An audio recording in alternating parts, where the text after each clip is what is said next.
दहिसरमध्ये सुरू झालेल्या मराठी अमराठी वादाला आता गंभीर वळण लागलंय। मांसाहार करत असल्याने बोनाव्हेंचर सोसायटीत राहणाऱ्या चव्हाण कुटुंबाला अमराठी लोकांनी मारहाण केली होती। त्यावरून आता एमएचबी पोलीस स्टेशन बाहेर शिवसेना, मनसे आणि भाजप कार्यकर्त्यांनी जोरदार हंगामा केला। सत्ताधारी शिवसेना आणि भाजप कार्यकर्त्यांमध्येच तूतूमेमे सुरू झाल्याने हे प्रकरण आणखी चिघळलंय।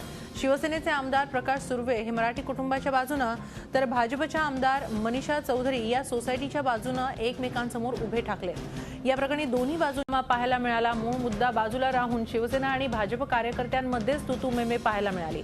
शिवसेना आमदार सुर्वे हे मराठी कुटुंबाच्या बाजूने होते तर बाकीच्या सोसायटीच्या बाजूने उभ्या राहिल्या। त्यांच्या विरोधात त्या भाजपच्या आमदार मनीषा चौधरी।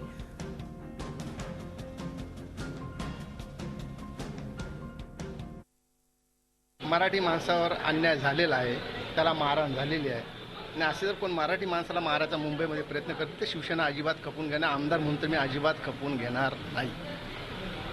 आणि पोलिसांकडे ती कारवाई चालू आहे। पोलीस त्याच्या बाबतीत सखोल चौकशी करत आहेत।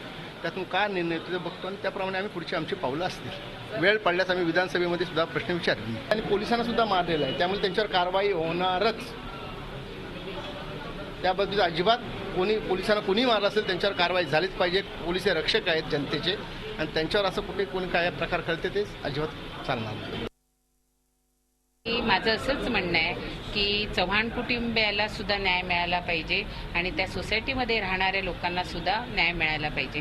त्यासाठी बसून सोसायटीमध्ये मीटिंग घेऊन काय आहे समोरासमोर त्यांची म्हणणं ऐकून घ्यायला पाहिजेत। मी ज्या सोसायटीमध्ये राहते त्या सोसायटीमध्ये 90% गुजराती आहेत, पण गुजराती कधीही सांगत नाही की तुम्ही मच्छी खाऊ नका। आता गुजराती सुद्धा मच्छी मटण खायला लागलेले आहेत।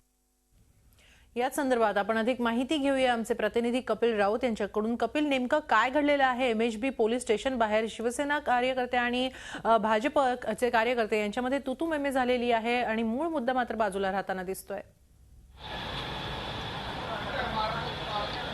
नक्कीच हेमाली, जेव्हा सुरू झाले हा विषय जेव्हा सुरू झाला तेव्हाच हा वादग्रस्त विषय असं आपण बोलू शकतो, कारण की घरामध्ये आपल्या मच्छी खाऊ नये किंवा नॉनव्हेज खाऊ नये यातून हा वाद सुरू झाला होता। आणि हा वाद सोसायटीनंतर हा वाद पोलीस स्टेशनमध्ये आला, एमएचबी पोलीस स्टेशनमध्ये। तिथे सर्वच राष्ट्रवादी असो, काँग्रेस असो किंवा मनसे असो किंवा सेना असो, सर्वच कार्यकर्ते तिथे जमले होते। भाजपाचे कार्यकर्ते जमले होते।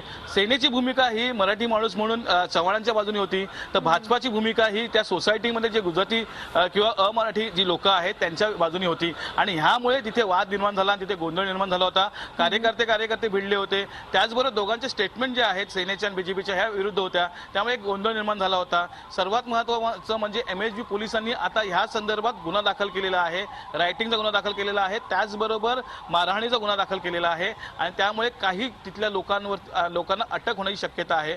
एकंदरीतच हा जो प्रकार आहे ह्याला राजकीय वळण लागत आहे। जेव्हापासून हा जो प्रकार समोर आलाय तेव्हापासून त्यांच्या घरी सेना, मनसे यांनी प्रोटेस्ट केलं। त्याचबरोबर काँग्रेसचे नितेश राणे यांनी स्वतः हजेरी लावली, त्याच्यानंतर राष्ट्रवादी कार्यकर्त्यांनी हजेरी लावली। एकंदरीतच हा राजकीय वाद होऊ घातलेला आहे आणि येणाऱ्या अधिवेशन सुरू आहे त्या अधिवेशनाला हा मोठा मुद्दा होऊ शकतो। एकंदरीतच पोलिसांनी आपली जी कारवाई केलेली आहे, पहिले त्यांनी एनसी नोंदवली होती पण आता त्यांनी एफआय नोंदवलेली आहे। कारवाई तर होणारच आहे, परंतु आता हा राजकीय मुद्दा होत चाललाय आहे हेमाली, हेच आपण बोलू शकतो। नक्कीच राजकीय वळण घेतो आहे हा मुद्दा। मात्र जो मूळ तक्रार जी होती की मांसाहार करत असल्याने ज्या मराठी कुटुंबाला जो त्रास दिला जात होता त्यांच्या विरोधात आता आणखीन काही हालचाली सुरू झालेल्या आहेत का?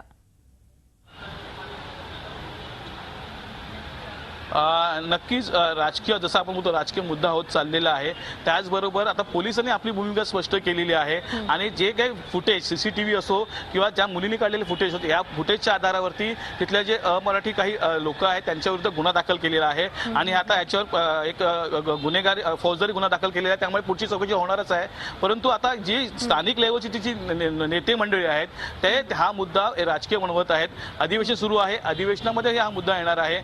एकंदरीतच मराठी कुटुंब आहे ज्यांना मारहाण झालेली आहे हा मुद्दा कुठेतरी आपण विसरत चाललेलो आहे असंच वाटतंय। प्रत्येक जण ह्या मुद्द्याला आपलं श्रेय कसं मिळेल, आपल्या पक्षाला श्रेय कसं मिळेल ह्याकडेच पाहत आहे आणि तोच प्रकार एमएचबी पोलीस स्टेशनच्या बाहेर पाहायला मिळाला आपल्याला। धन्यवाद कपिल, आपण दिलेल्या या सगळ्या माहितीबद्दल। झी 24 तास रहा एक पाऊल पुढे।